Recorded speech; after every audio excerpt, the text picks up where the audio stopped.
the spiritual word as well as the physical.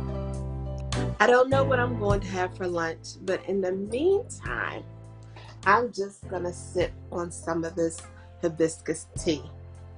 I want to thank Terrence and Jack for the opportunity, and I would also like to bless Amplify Network. You can do so by giving in Cash App to $cash $amplify as well. My scripture for today is Jeremiah 29:11. For I know the plans I have for you, declares the Lord. Plans to prosper you and not to harm you. Plans to give you hope and a future. The key word in that being hope. A couple of days ago, I was coming down the road and I saw myself sitting in a pew at Willie Chapel Baptist Church, my home church. And I was about 7, 8 years old. I had on this little yellow dress and the little frilly socks and my white patent leather shoes, and my ponytails were just sitting just right.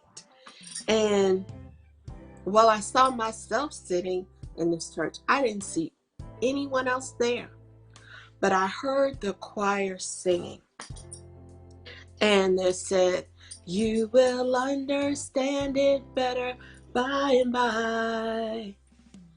By and by, when the morning comes, all the saints of God are gathering home. They will tell the story of how we overcome, and we'll understand it better by and by."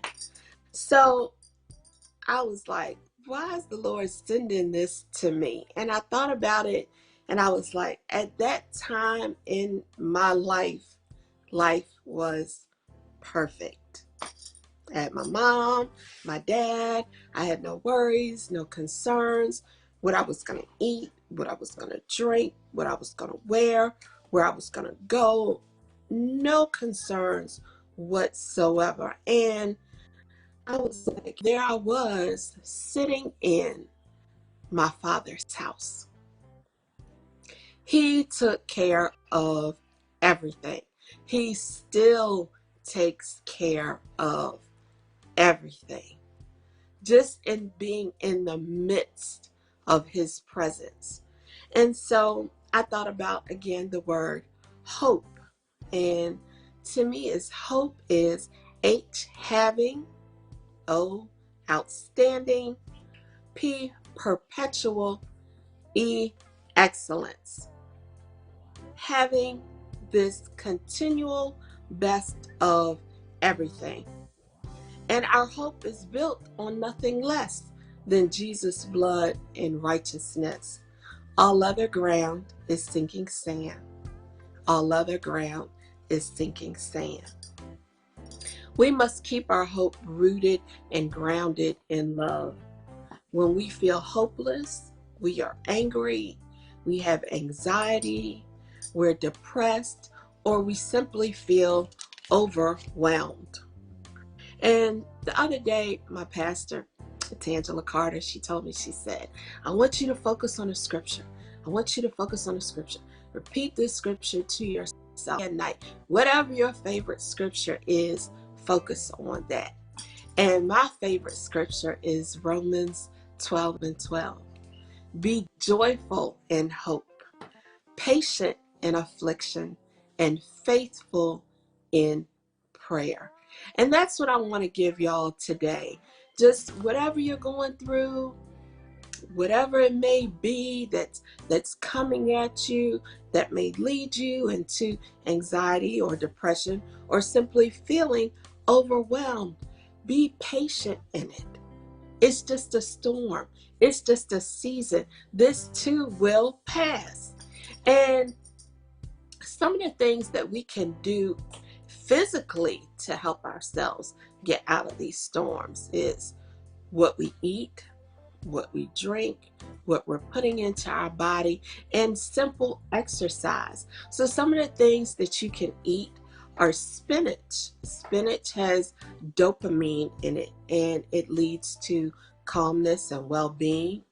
Blueberries have vitamin C, avocados, vitamin D, cashews, zinc, oatmeal, serotonin, dark chocolate, cortisol. Turkey has serotonin in it as well. And salmon is filled with omega-3 fatty acids. All of these things counteract the effects of stress hormones on both the brain and the body.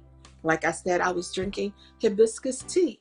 That also is calming, as well as lavender, peppermint, chamomile.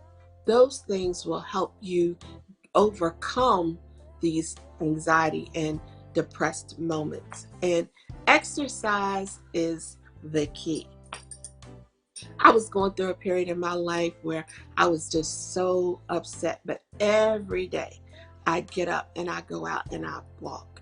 And I had to walk my way out of what I was going through.